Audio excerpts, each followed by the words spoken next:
araw bago ang Semana Santa, may mga bakasyonista ng maagang dumating sa mga istasyon ng bus at sa paliparan para daw makaiwas sa siksikan sa susunod na linggo. Mula sa Quezon City, nakatutok live si Isay Reyes.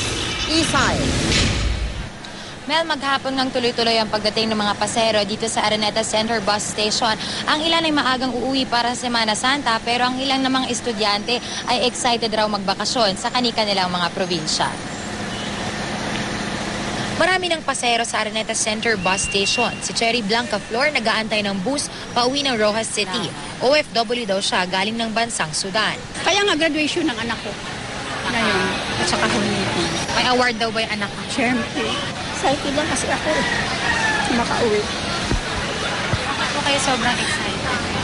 Siyempre matagal na hindi ko nakakapiling yung...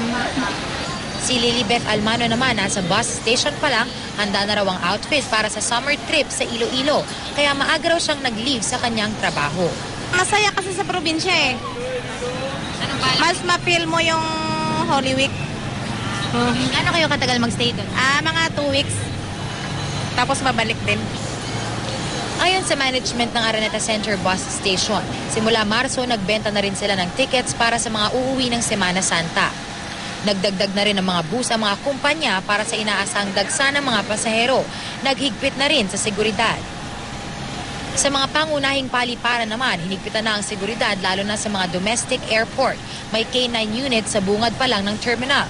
Sa NAIA Terminal 3, naglagay na rin ng help desk upang umalalay sa mga pasahero.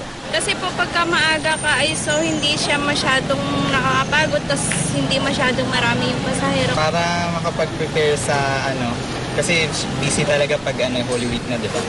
Kaya pag medyo early kami, at least makakaikot-ikot pa kami. Hindi kami matatraffic sa mga... Kanselado na rin daw muna ang bakasyon ng mga security personnel bilang bahagi ng pag-iigting ng seguridad dito. Muling ipinapaalala ng airport management, maagang dumating at huwag magbitbit ng bawal para hindi maabala. Tuloy-tuloy naman yan. Actually, hindi lang naman ngayon yan. Even yung on a daily basis natin, talagang ang security natin, hindi tayo nagpapa-lay down ng security. Hindi na tayo magbibigay ng mga leave of absence sa mga kapulisan natin. So yung para ma-maintain natin yung security requirement ng manpower deployment natin kada terminal. Kukulisin daw ba? Hindi. Nadalhin sa kumuha ng parang pass. Mel, pasado alas 12 nga ng tanghali kanina nang biglang bumuhos ang malakas na ulan dito sa Quezon City.